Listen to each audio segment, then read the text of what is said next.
The sun over Deadman's Ford didn't just shine, it burned.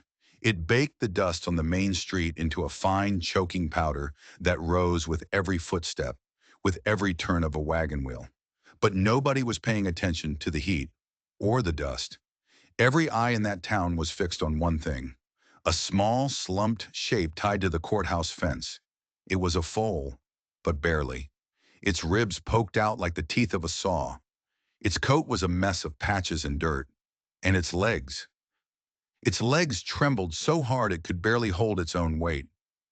Flies crawled over its eyes, and it was too weak to even shake them off. And the people of Dead Man's Ford? They just watched. Some men leaned back on saloon porches, cruel smiles twisting their faces. Women clucked their tongues and shook their heads, faking a pity they didn't feel. Children pointed and laughed like it was some sideshow attraction. "That's the outlaw's colt," a rancher spat, his words dripping with venom. "Born just before we strung his sire up on that gallows." He pointed a thick finger at the dark wooden structure that loomed over the town. "It's cursed," he said. "Same as him." A ripple of bitter laughter spread through the street. Another voice, sharp and mean, cut through the air. "Let it die where it lies. Nothing born from a thief deserves a bucket of water." The idea was like a sickness, spreading from person to person until the whole crowd was infected. They stepped back, pulling their children away, as if the foal's weakness was a disease you could catch. Then the courthouse doors swung open. Judge Halcott stepped out. He was a big man, broad and red-faced, and he looked down at the foal with pure disgust. "By law," he boomed, his voice rolling over the crowd, "that beast belongs to no one. Same as its master." He let the words hang in the air. "It rots till it rots." His decree was met with nods and grunts of approval, because in a town like Dead Man's Ford, fear and pride were always easier to swallow than mercy. But one person wasn't nodding. One person wasn't turning away. At the edge of the crowd stood a young woman. Her name was Tia. She was the daughter of Chief Red Cloud, her dark braids held back with simple leather ties. Her eyes were locked on the foal, and in them was a sadness that ran deeper than any well. She was holding something, a small bundle wrapped in cloth. It was the heel of a loaf of bread her father had given her that morning. Slowly, deliberately, she started to walk forward. The crowd noticed. The jeers started up again, louder this time. "Look at that! The chief's girl thinks she can save a devil's spawn with a few crumbs."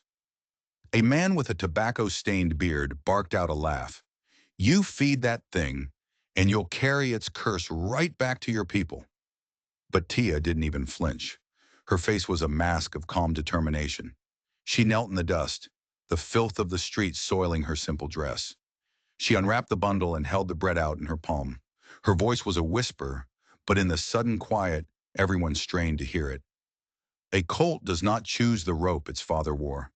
She moved the bread closer to the foal's trembling mouth. "Hunger is no crime." The foal's nostrils flared. It smelled the bread. Its head twitched, lurching weakly toward her hand, the rope around its neck cutting into its raw skin. A hush fell over Dead Man's Ford, a silence so sudden, so complete, it was like the world had stopped turning. Because in that single moment, as the daughter of a Lakota chief offered bread to an outlaw's starving foal, something shifted. Pity went to war with fear, and the entire town of Dead Man's Ford was forced to stare at a kind of mercy they had long forgotten how to show. But a hush like that can't last long in a town built on cruelty. It shattered like glass, and the noise that replaced it was uglier than before. "Fool girl!" a woman shrieked from the boardwalk, her voice high and shrill. "Don't you touch it. You'll bring its curse down on all of us." A ranch hand in dusty chaps spat a brown stream of tobacco juice into the street. "That colt was born from sin," he growled, "and sin sticks to you worse than mud. Don't waste good bread on a thief's bloodline. Give it to a dog, not that. That devil's spawn." The laughter that followed was coarse, like gravel grinding together. It gave courage to the cowardly. A young boy, no older than 10, picked up a pebble and flung it. It struck the foal's bony flank with a dull thud. The little creature shuddered, a tremor running through its whole body, but it didn't make a sound. It was too weak to even whimper in pain. Tia's head snapped up. She fixed her dark eyes on the boy, and the fire in them was so intense he yelped and scrambled to hide behind his mother's skirts. That's when Judge Halcott decided to reassert his authority. He puffed out his chest, his face turning a deeper shade of red. "By the law of this town," he bellowed, his voice echoing off the false front buildings, "no one feeds it. Bread given to cursed flesh is an insult to the gallows that gave this town justice." He pointed a trembling finger at the gallows, then back at the foal. "That beast's sire stole from your barns. He burned your wagons. He spilled blood right here in these streets. Are you going to show mercy to something that carries his stain?" A murmur of agreement rippled through the crowd. Some nodded vigorously. Others just shifted their feet, uneasy. But Tia didn't move. She was still kneeling in the dust. Her hands were steady as she tore a small piece from the loaf. Her braid fell over her shoulder as she leaned in and whispered again, her words a quiet rebellion against the noise. "Bread does not choose who eats it." And then, louder for all to hear, "Hunger is not a crime." The foal's head lifted, just a fraction of an inch. Its nostrils flared, its dry, cracked lips reaching for her hand. Some of the townsfolk gasped as if they were witnessing black magic. Others just jeered louder, trying to drown out the uncomfortable feeling twisting in their guts. "She'll curse us all," a man shouted from the back. "She's bringing doom on this town." Tia ignored them. Her face was serene, her voice quiet but firm as she met the man's gaze across the crowd. "If mercy is a curse," she said, "then let it fall on me." The foal's tongue, rough as sand, brushed against the bread. It trembled, its whole body shaking with the effort. But for the first time in 2 days, it began to chew. Its bony ribs heaved with every small, weak movement of its jaw. A new silence spread through the square. This one was different. It was heavy. So heavy it felt like it was choking the laughter right out of their throats. The judge slammed the butt of his heavy staff against the wooden steps of the courthouse. "Enough of this nonsense," he roared. But his words sounded weak, hollow, because every single person in that square had just seen a starving creature answer to an act of kindness. And no law, no decree could ever make them unsee it. The sound of Judge Halcott's staff striking wood echoed through the square. The sharp crack of splintering timber, a testament to his fury. His voice, ragged with rage, rolled over the crowd like a foul-smelling thundercloud. "Hear me well," he roared, his face purple. "What you just saw was not a miracle. It was defiance. And I will not have the daughter of a Lakota chief spitting on the laws of this town." He jabbed a finger toward the foal, which was still feebly chewing the morsel of bread. "That foal carries the stain of its sire, and no hand will feed it without answering to me." His words were a command, and they summoned the law. Sheriff Cutter stepped off the boardwalk. He was a tall, thin man, all sharp angles and narrow eyes. The sun glinted off the tin star pinned to his vest. One hand rested casually, almost lazily, on the butt of his pistol. "The judge speaks true," he drawled, his voice low and smooth, but with an edge like a freshly sharpened knife. "By decree of Dead Man's Ford, that colt belongs to no one." His cold eyes settled on Tia. "You feed it again, girl, and you'll be guilty of aiding and abetting what the law has branded an outlaw. And that," he added, letting the threat hang in the air, "is not a small crime." The crowd, which had been wavering, now felt its courage return. The sight of the sheriff, the weight of his gun, was reassuring. The muttering started again, the jeers growing bolder. "You hear that?" a man shouted, a cruel grin on his face. "She'll hang for a few crumbs, just like its daddy hung for a bag of silver." Another man chimed in. "Let her learn. The rope bites a whole lot deeper than pity." But even as they spat their poison, a seed of doubt had been planted. No one could quite shake the image of the foal's weak lips finding life in the bread Tia offered. It was a picture that didn't fit with their simple story of curses and evil blood. Tia, still on her knees in the dust, slowly lifted her head. She looked directly at Sheriff Cutter, her eyes clear and calm, though her heart was hammering against her ribs like a trapped bird. "If the law forbids bread to the hungry," she said, her voice soft but carrying across the hushed square, "then it is not law, it is pride." Sheriff Cutter's jaw tightened into a hard knot. He spat a curse into the dirt at his feet.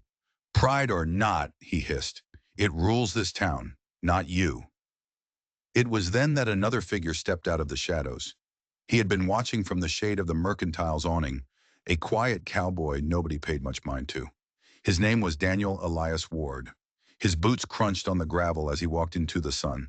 His weathered hat was pulled down low, casting a deep shadow over his face, but you could still see the steady fire in his eyes.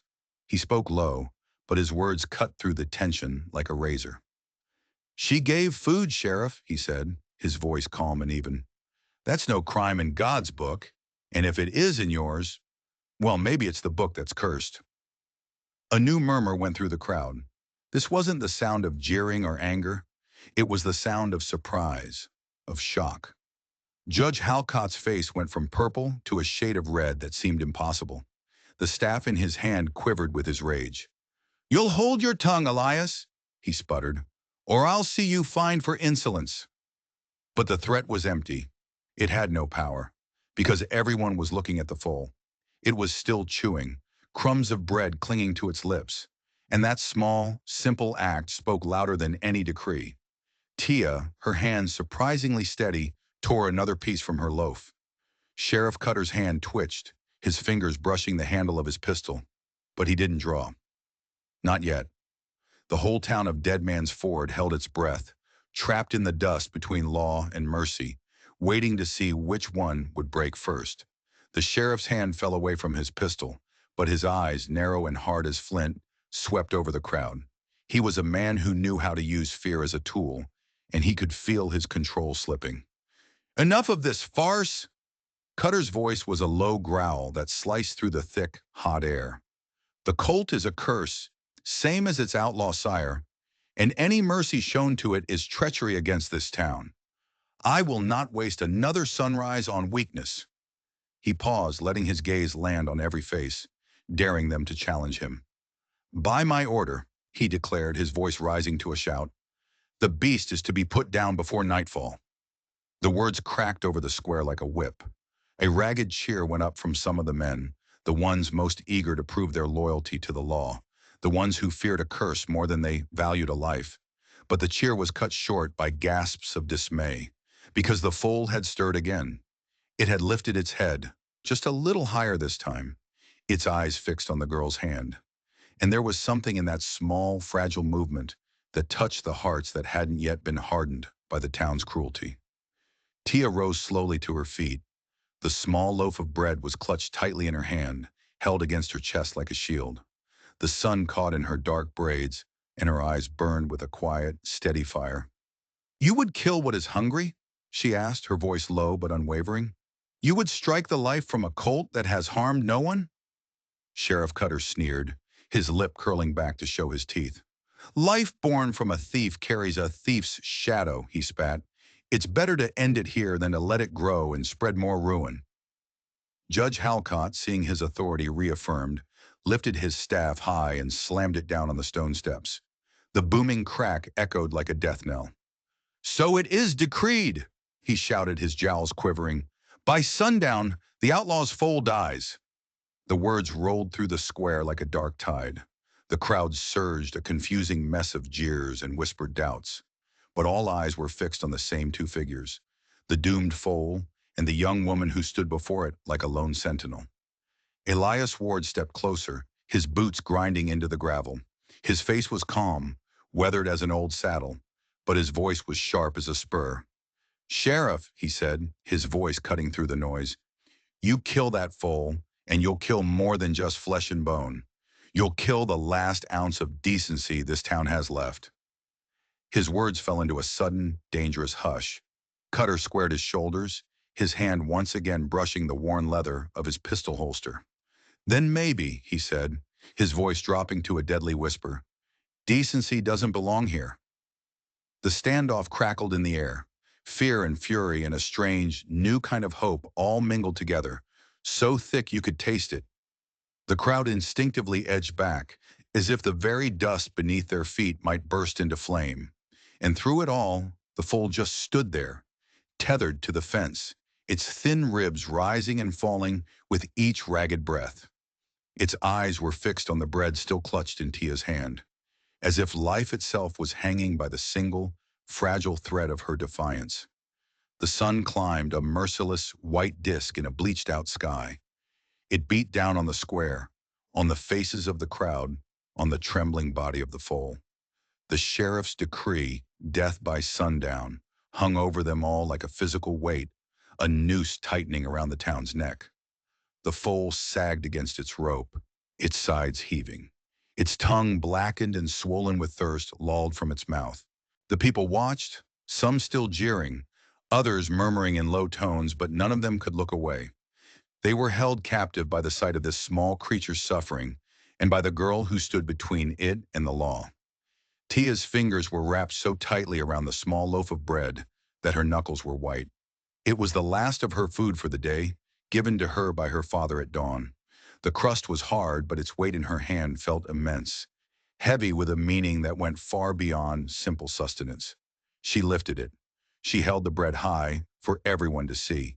A storm of whispers erupted from the crowd. "She dares," someone hissed. "She's going to do it again." "If she feeds it again," another voice muttered, "Cutter will hang her right beside it." Sheriff Cutter strode forward, his boots kicking up clouds of dust. He stopped just a few feet from her, his hand resting on the cold iron of his pistol. "Think well, girl," he said, his voice as cold as a winter morning. "Bread given to cursed flesh brands you an outlaw. One more crumb, and you'll answer for it with your life."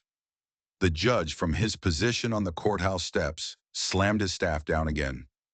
"Defiance of the law is treason," he roared. "Do it, and you spit on the very rope that brought justice to this town." Their voices thundered, but the crowd was no longer a single, solid wall of hate. It was swaying, torn between the fear of the law and a growing awe for this fragile girl with her steady dark eyes. Elias Ward, his hat brim pulled low, muttered something just loud enough for those standing near him to hear. "Better to hang for mercy," he said, "than to live for cruelty." The words spread through the crowd like sparks in dry grass, igniting the doubt that was already smoldering in their hearts. And then, Tia acted. Her hands did not tremble. She tore the loaf of bread in two. A single sharp gasp ripped through the crowd. It was a collective sound, the sound of 100 people holding their breath at once. She crouched down in the dust and pressed one half of the loaf to the foal's lips. The creature shuddered. Its nostrils flared as it caught the scent. Its teeth, small and weak, scraped against the hard crust. With a groan of effort that seemed to come from the very depths of its being, it began to chew. Crumbs fell from its lips. Its eyes, which had been dull and glazed, closed for a moment, as if in relief. As if life itself was flowing back into it. The silence that fell this time was different. It was deeper than any law, heavier than any judge's staff or sheriff's pistol. And into that profound silence, Tia's voice rang out. It was soft, but it was as unshakable as the mountains. "Bread doesn't choose who eats. Hunger is not a crime. Life is not a curse." The foal swallowed, and then it lifted its head, higher than it had since the gallows had claimed its sire. A murmur of pure awe rolled through the crowd, rising and swelling like the wind. Sheriff Cutter's face went dark. His jaw was clenched so tight a muscle jumped in his cheek. His hand moved, a blur of motion, and the pistol was in his fist. He half drew it, his hand shaking as he tried to level it at the foal. But he couldn't hold it steady, because no man there, not even him, could deny what they had just seen. The outlaw's foal, the cursed thing they had all condemned to die, had risen at the touch of mercy. And no decree, no law, no bullet could ever erase that. The sight of the foal chewing, its head held a little higher, had silenced the square. But awe is a fleeting thing. And for men like Sheriff Cutter, who built their lives on power and fear, seeing that power mocked was an unforgivable offense. The awe in the square quickly curdled into fury. Cutter's hand, which had been trembling, suddenly went steady. He jerked the pistol from its holster, the metallic click echoing in the stunned silence. He raised the long barrel, aiming it squarely at the trembling colt. "Enough!" he bellowed, his voice cracking with a rage that was almost animalistic. This ends now. I will not have the law of this town mocked by some cursed beast and a foolish girl's crumbs. He took a step forward, his eyes wild. By my hand, the outlaw's foal dies this very moment. A wave of gasps and screams ripped through the crowd. Mothers grabbed their children, shielding their eyes. Men who had been jeering just moments before now shouted warnings. Behind the sheriff, Judge Halcott thundered his approval. Strike it down, Sheriff. Let the whole town see that the law will not bow to pity. But Tia moved faster than any of them. She rose to her feet in a single fluid motion, her braid falling over her shoulder. Her chest rose and fell with each desperate breath, but her hands were rock steady. She stepped directly between the foal and the gun. The piece of bread was still clutched in her hand, held against her heart. Then you will shoot me first, she said. Her voice was low, but it carried the sharp, clean edge of a newly forged blade. Cutter's finger tightened on the trigger. His face was pale, his knuckles white. But before he could fire, Elias Ward moved. He strode forward, his boots pounding the hard-packed earth, his tall frame cutting a path through the stunned crowd. His voice was cold iron, and his eyes, from beneath the brim of his hat, burned with a righteous fire. Sheriff, he said, his voice deadly calm, you lower that gun, or you'll answer to me. He took another step, placing himself slightly in front of Tia. You will not spill Mercy's blood today, not hers, and not the foal's. A ripple of pure shock surged through the onlookers. Whispers broke out like wildfire. Elias, he's standing with her. Against his own lawman. Cutter snarled, a low, guttural sound. He swung the barrel of his pistol away from the foal and toward the cowboy. But Elias's hand was already resting on the butt of his own revolver. It didn't move. It was as steady as a rock. For a long, drawn-out breath, the two men were locked in a silent battle of wills. The air crackled with tension. Behind Tia, the foal trembled. On the courthouse steps, the judge roared uselessly, his words lost in the rising din. The crowd pressed closer, their fear mixed with a strange, thrilling awe. They knew, every one of them, that a single wrong move, a single twitch of a finger, would spill blood all over the dusty street. Tia lifted her voice again. It was softer this time, but it held a fierce, unbreakable strength. A law that fears bread is not law, she said. It is pride. You may kill me, but you cannot kill Mercy. Her words hung in the silence, and they found their mark.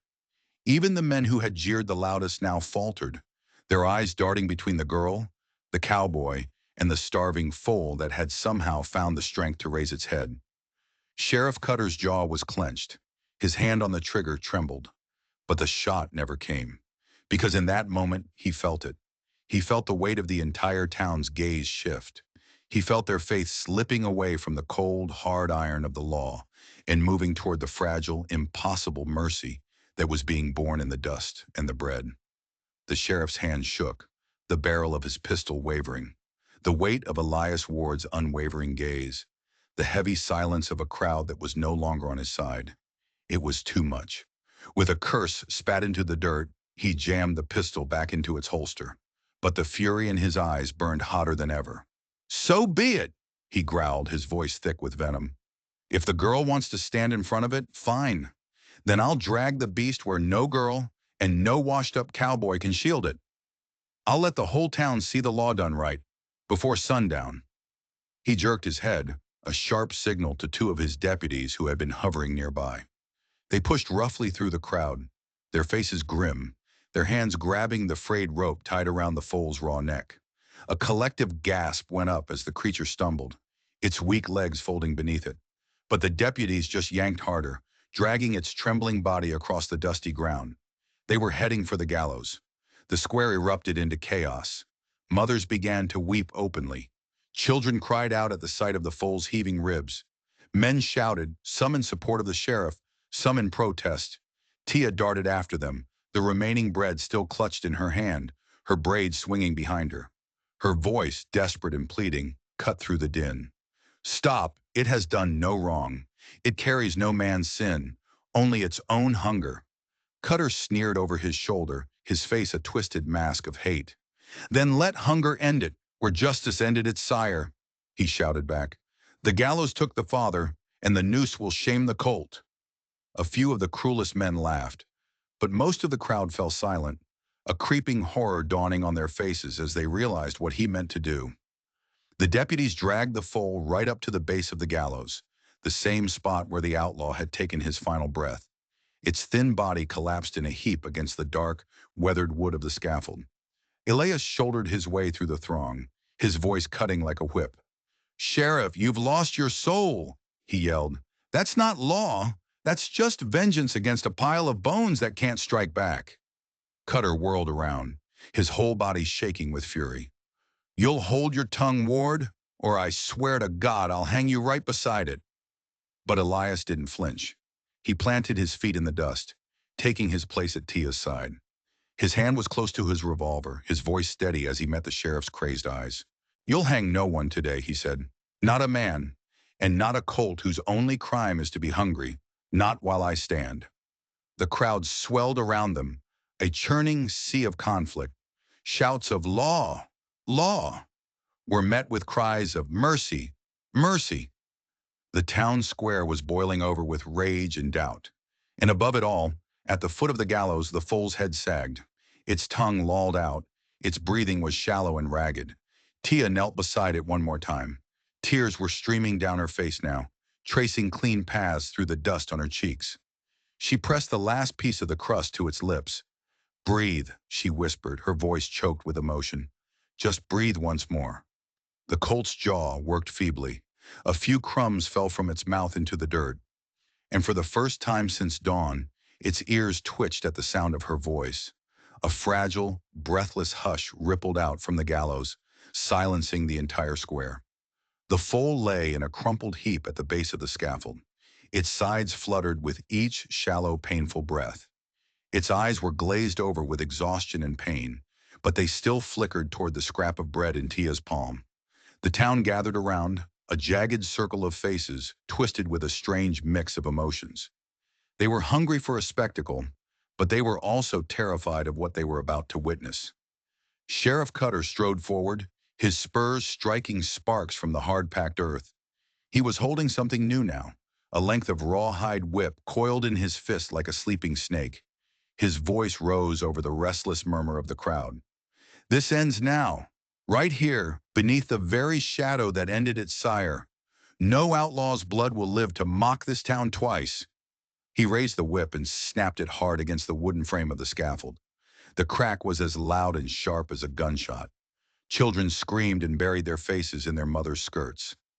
Judge Halcott, from the courthouse steps, bellowed his encouragement. "Do it, Sheriff. Let no softness, no weakness, shame the rope." His words drew a few ragged cheers from the cruelest members of the crowd, but only an uneasy silence from the rest. Cutter's fury seemed to swell with their silence. He stepped closer to the foal, raising the whip high above his head, ready to strike. But Tia was faster. She surged to her feet, her braid whipping over her shoulder as she threw herself in front of the trembling colt.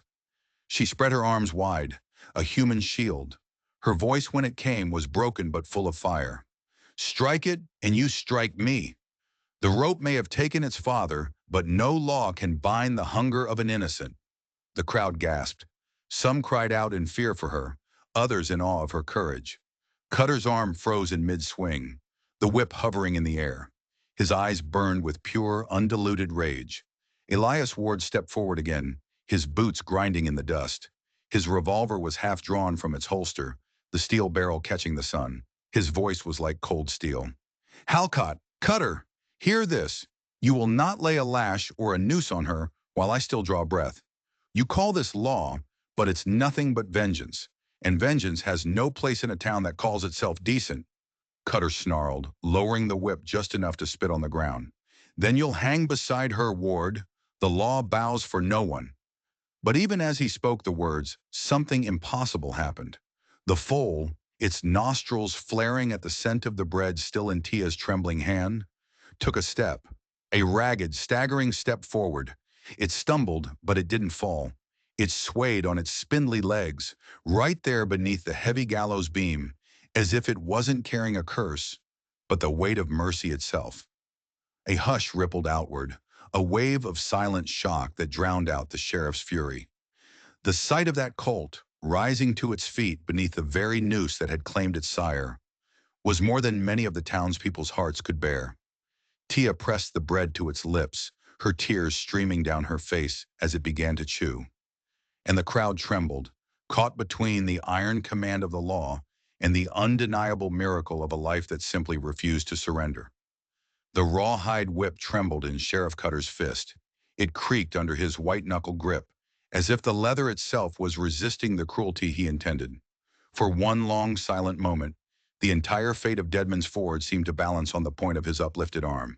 "Stand aside, girl," he roared, his voice cracking like the dry timber of the gallows beam above them.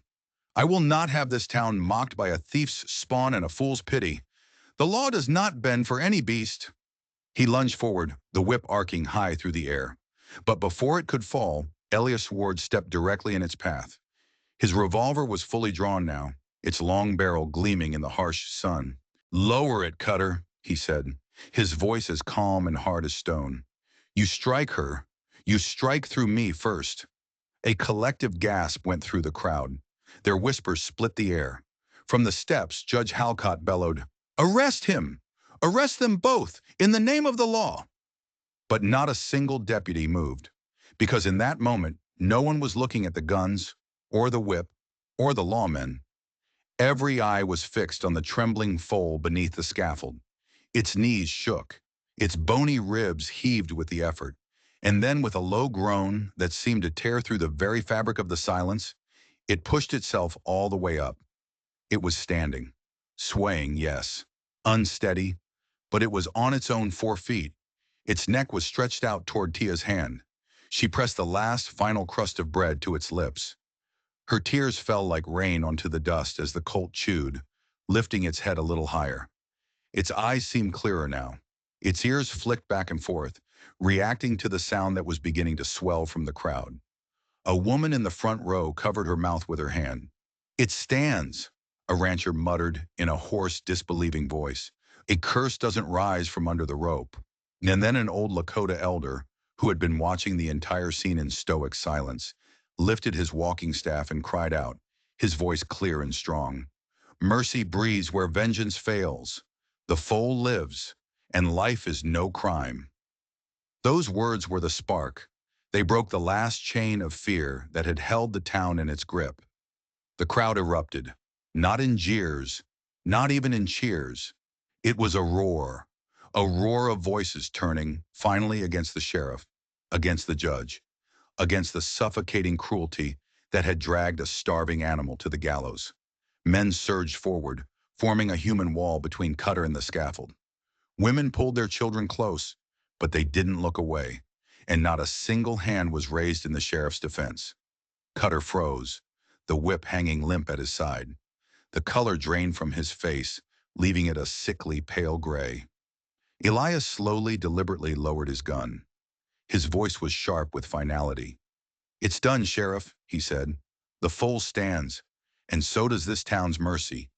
You try to strike again, and you'll find yourself standing all alone." Cutter's jaw worked, but no sound came out. His pride was shattered. His authority was broken. The whip slipped from his nerveless fingers and fell into the dust. Tia reached out and stroked the colt's muzzle. Its breath was hot and ragged against her palm, but it was the breath of life. And for the first time since its sire had swung from the rope, a silence fell over Deadman's Ford. Not a silence born of fear, but of awe. Because everyone who watched knew they had just seen the law undone by a piece of bread and a young woman's unyielding heart. The gallows yard, which had been a stage for jeers and judgment, was now as quiet as a church. The colt pressed its muzzle into Tia's palm, and the last crumbs of bread fell into the dust, glittering like tiny scattered blessings. The crowd that had come to watch an execution stood hushed, their faces transformed. Judge Halcott, his staff now just a useless stick of wood in his trembling hand, tried to roar one last time, but his voice cracked, swallowed by the weight of 100 pairs of eyes that were no longer willing to follow him in his hate. Sheriff Cutter stooped, snatching his whip from the dust. But when he straightened up, No one moved to clear a path for him. He looked around and saw only the backs of men and women turning away from him, their collective silence a more damning verdict than any jury could deliver. Elias Ward holstered his revolver. He walked over to Tia, his gaze fixed on her as she gently stroked the colt's frail neck. "It's still weak," he murmured, but his voice carried in the quiet, reaching every ear. "But it stands, and that's more than the law ever gave it." A ripple of agreement moved through the crowd. It started as a soft murmur, a few quiet nods, but then it swelled as people began to weep unashamed. The Lakota elder lifted his staff again, his voice solemn. "The curse is broken," he declared. "The foal rises because mercy rose first. Remember this day, Dead Man's Ford. Hunger was met with bread, cruelty was met with defiance, and silence was met with truth." His words fell over the square like a benediction, and no one dared to dispute them. Tia gathered the foal's frayed rope in her hand. She didn't pull it. It was no longer a tether, but a guide. With Elias walking quietly at her side, she began to lead the trembling creature away from the gallows yard. As they walked, a hush followed them. The crowd parted, making a path, their faces filled with a reverence usually reserved for saints. It was as if they weren't just escorting a weak animal, but a living, breathing testament to the power of compassion. Mothers bowed their heads. Children, who had earlier pointed and laughed, now reached out timid hands, wanting to touch the creature they had condemned.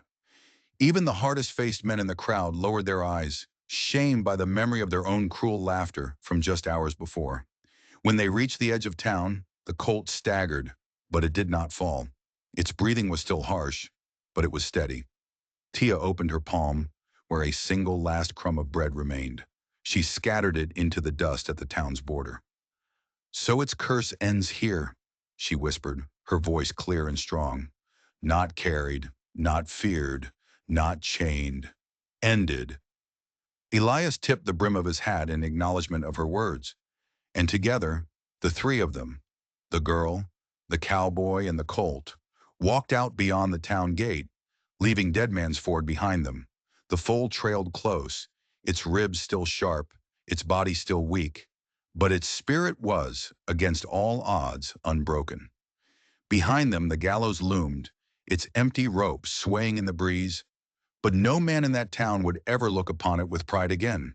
And so it was, on the day that no one would feed the starving foal, that a chief's daughter offered her bread, and a town learned that mercy's memory outlives the law. And the dust itself remembered, in the crumbs that glittered like gold at the foot of a scaffold. If you believe a single act of kindness can change the world, hit that subscribe button and join us for more stories that prove it.